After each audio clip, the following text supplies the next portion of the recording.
मंडळी, नाशिकमधील भोंदूबाबा कॅप्टन खराडचं प्रकरण राज्यभरात गाजत असताना नांदेड शहरातून देखील एक असा संतापजनक प्रकार समोर आलाय. एका 47 वर्षीय महिलेवर 3 वेळा अत्याचार झाल्याचं उघडकीस आल्यानंतर नांदेड जिल्ह्यात चांगलीच खळबळ उडाली आहे. या प्रकरणी 40 वर्षीय हरिगिरी दत्तगिरी महाराजाला भाग्यनगर पोलिसांनी अटक केली आहे. शिक्षित असलेली पीडित महिला ही मागील 10 महिन्यांपासून या महाराजाच्या मठात दर्शनासाठी जात होती. तिने या भोंदू महाराजाला आपलं गुरु देखील केलं होतं. या महिलेशिवाय नांदेड शहरातील मोठा भक्तवर्ग हरिगिरी महाराजाच्या मठाशी जोडलेला आहे. मठात दर गुरुवारी दर्शनासाठी येणाऱ्या महिला भाविकांवर हा भोंदू बाबा वाईट नजर ठेवून होता. त्यानं यापूर्वी देखील अनेक महिला आणि तरुणींसोबत अशा प्रकारे गैरवर्तन केल्याची शक्यता तक्रारदार महिलेनं व्यक्त केली आहे. तसंच नांदेड जिल्ह्यातील अनेक दिग्गज लोकप्रतिनिधींसोबत देखील महाराजांचे घनिष्ठ संबंध असल्याचं बोललं जात आहे. या प्रकरणी पोलीस तपासात हरिगिरी दत्तगिरी महाराजाचे अजून बरेच कारनामे उघडकीस येणार असल्याचीही चर्चा आहे. पण अत्याचाराचा गुन्हा त्याच्यावर कसा दाखल झाला, त्या 47 वर्षीय विधवा महिलेसोबत नेमकं काय घडलं, त्याची स्टोरी या व्हिडिओतून मी तुम्हाला सांगणार आहे. मंडळी, नांदेड शहरातील गाडीपुरा भागात महंत बाळगिरी महाराजांचा मठ आहे. हरिगिरी दत्तगिरी महाराज हा भोंदू बाबा या प्रसिद्ध मठाचा प्रमुख आहे. तर 47 वर्षीय पीडित महिलेचं 12वी पर्यंतचं शिक्षण पूर्ण झालं. शिक्षण झालं असून तिच्या पतीचं निधन झालेलं आहे. तरोडा भागातील एका अपार्टमेंटमध्ये ती एकटीच राहते. याच परिसरातील इतर महिलांसोबत पीडित महिला देखील पौर्णिमेनिमित्त गाडीपुरा येथील महंत बाळगिरी महाराजांच्या मठात दर्शनासाठी गेली होती. ही घटना मे 2025 मधली आहे. त्यावेळी पहिल्यांदा पीडित महिलेची हरिगिरी दत्तगिरी महाराजांसोबत ओळख झाली होती. त्यानंतर पीडित महिलेनं जून महिन्यात याच महाराजाला आपलं गुरु केलं. पुढे दर गुरुवारी ती महिला मठामध्ये गुरुच्या दर्शनासाठी जात होती. दरम्यान पीडिता ही विधवा असल्याची संधी साधून महाराजानं तिला आपला मोबाईल नंबर दिला आणि त्या महिलेचाही नंबर आपल्याकडे घेतला. नंतर दोघांमध्ये संवाद वाढला. महाराज रात्री उशिरापर्यंत पीडित महिलेशी बोलू लागला. ती जेव्हा मठात यायची त्यावेळी तो तिच्याशी लगट करण्याचा प्रयत्न करायचा. अशातच या भोंदू हरिगिरी महाराजाचा वाढदिवस आला. 14 जुलै 2025 चा दिवस होता. वाढदिवसाचं निमित्त साधून तो त्या महिलेकडे तिच्या घरी येण्यासाठी आग्रह धरू लागला. नंतर तो घरी आला.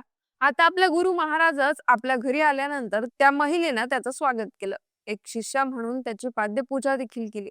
बराच वेळ बसल्यानंतर गप्पा गोष्टी झाल्यानंतर मात्र महाराजानं आपला खरा रंग दाखवायला सुरुवात केली. त्यानं त्या महिलेकडे शरीर सुखाची मागणी केली, पण तिने नकार दिला. महाराज आपल्या जवळ येत असल्याचं पाहून तिने विरोधही केला, पण शेवटी जबरदस्तीनं महाराजानं तिच्यावर अत्याचार केलाच. यावेळी त्यानं त्या विधवा महिलेला लग्नाचंही आमिष दाखवलं. त्यामुळे मग त्यांच्यातील जवळीक पुढे वाढत गेली. त्यातून पुन्हा महाराजानं त्या महिलेचं 2दा लैंगिक शोषण केलं. दरम्यान ती महिला जेव्हा जेव्हा लग्नाचा विषय काढायची तेव्हा तो तिला लग्नासाठी नकार द्यायला लागला. मी संन्यासी असल्यामुळे लग्न करू शकत नाही असं म्हणत भोंदू हरिगिरी महाराजानं आपले हात वर केले.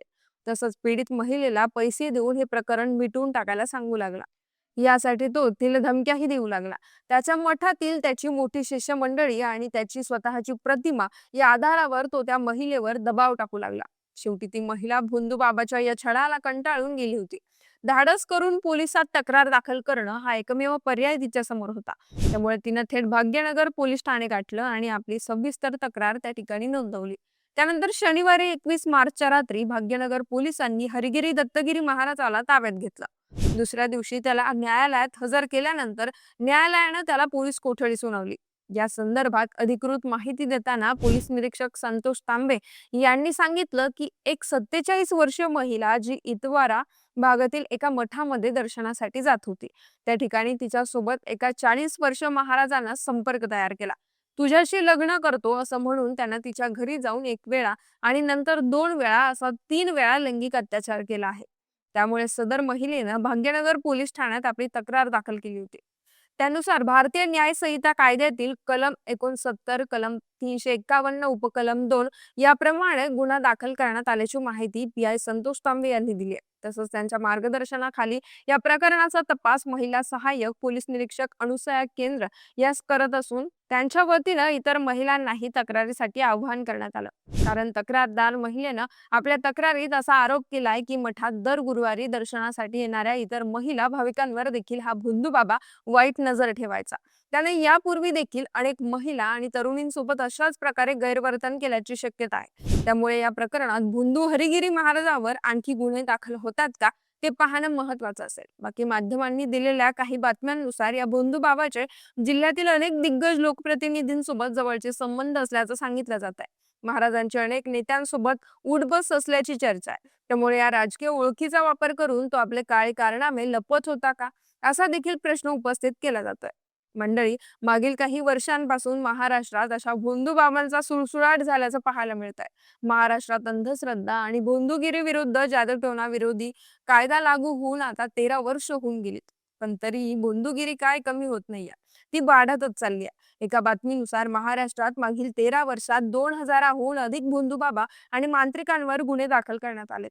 धक्कादायक गोष्ट म्हणजे मागच्या 10 वर्षात सरासरी 70 ते 100 महिलांनी या भोंदू बाबांकडून होणाऱ्या शारीरिक आणि मानसिक शोषणाविरुद्ध तक्रारी दिल्यात. आजार बरा करणं, गुप्तधनाचा मोह, अपत्यप्राप्ती किंवा कौटुंबिक कलहापासून दूर करण्याच्या नावाखाली महिलांना जाळ्यात ओढलं जात आहे. त्यानंतर दैवी शक्ती किंवा कोप होईल अशी भीती दाखवून त्यांचं लैंगिक शोषण केलं जात असल्याची माहिती समोर आली आहे. महत्वाची गोष्ट म्हणजे हे केवळ ग्रामीण किंवा अशिक्षित भागात घडतंय असं काही नाहीये. शहरातील उच्च शिक्षित लोक देखील अशा गोष्टींना बळी पडतात आणि त्याचं ताजं उदाहरण म्हणजे नाशिकचे कॅप्टन खरात फाईल्स. या प्रकरणाने आधीच महाराष्ट्र हादरून गेलेला असताना आता नांदेडमधील हरिगिरी दत्तगिरी महाराज या भोंदू बाबाचं कान समोर आल्यानं पुन्हा एकदा खळबळ उडाली आहे. अशा नराधमांना भर चौकात फाशी देण्याची मागणी होऊ लागली आहे. बाकी या घटनेच्या संदर्भातील तुमची मतं आणि प्रतिक्रिया आम्हाला कमेंट्सच्या माध्यमातून कळवा आणि समांतरला सबस्क्राईब करायला विसरू नका.